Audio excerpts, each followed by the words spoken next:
세상에는 두 종류의 학자가 있다. 진실을 추구하며 불의에 맞서는 학자와 권력에 아첨하며 학문을 왜곡하는 학자. 역사는 후자를 콕하가세라는 냉혹한 표현으로 기록했다.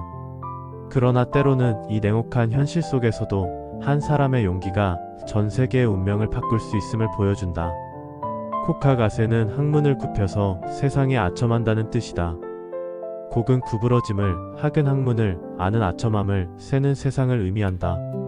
진정한 학자라면 진리를 추구하고 정의를 지켜야 하지만 권력이나 대중의 환심을 사기 위해 학문적 양심을 굽히고 진실을 왜곡하는 행위를 비판하는 말이다. 이 사자성어는 중국 한나라 때 사마천의 사기에서 유래되었다.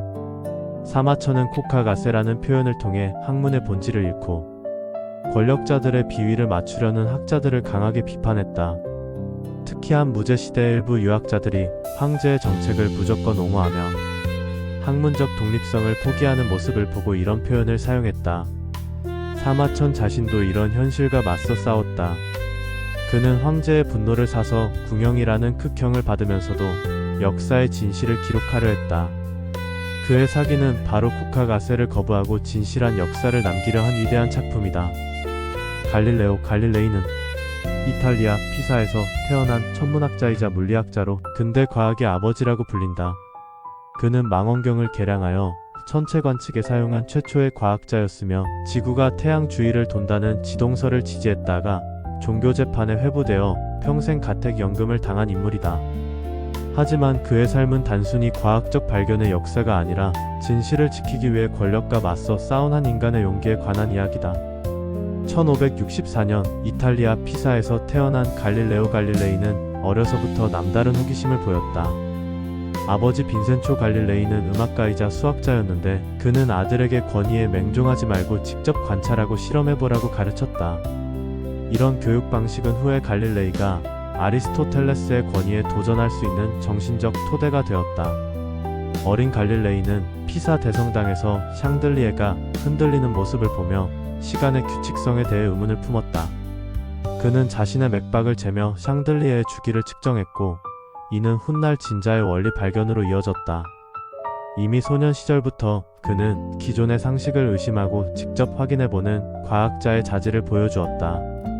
갈릴레이는 처음에는 아버지의 권유로 의학을 공부했지만 곧 수학과 물리학에 더 큰 관심을 보였다.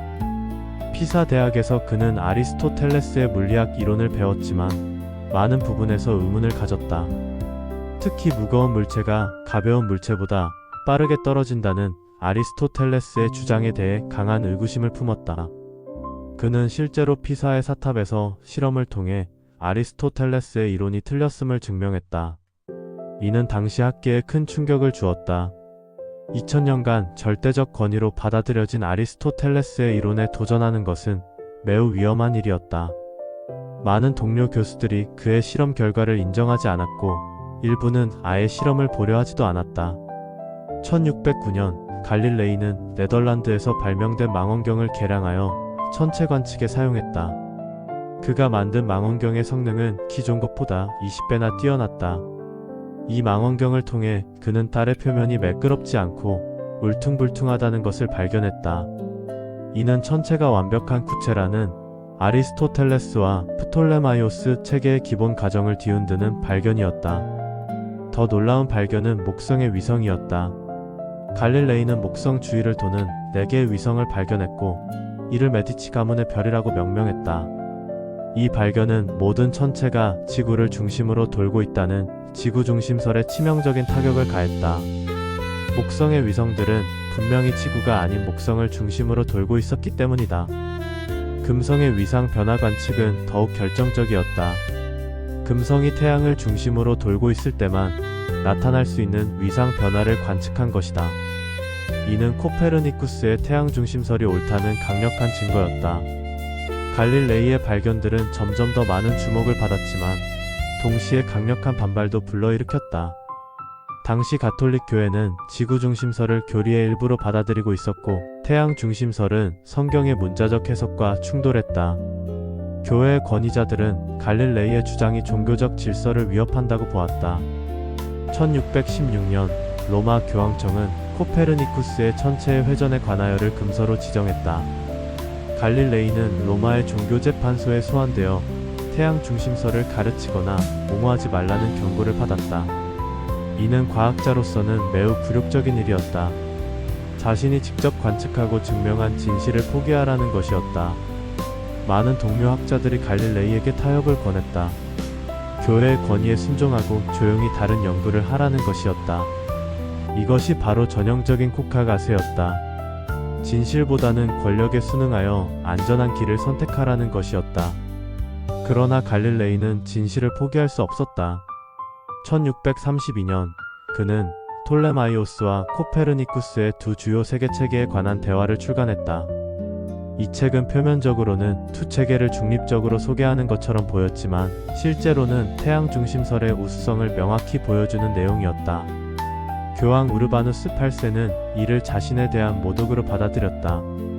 갈릴레이는 다시 로마의 종교재판소에 소환되었고 이번에는 더 심각한 상황에 직면했다. 70세의 노인이 된 갈릴레이는 고문의 위협 앞에서 무릎을 꿇을 수밖에 없었다. 1633년 6월 22일 갈릴레이는 공개적으로 자신의 주장을 철회했다. 그는 무릎을 꿇고 지구는 움직이지 않는다고 선언했다. 그러나 전해지는 이야기에 따르면 그는 일어서면서 작은 소리로 그래도 지구는 돈다라고 중얼거렸다고 한다.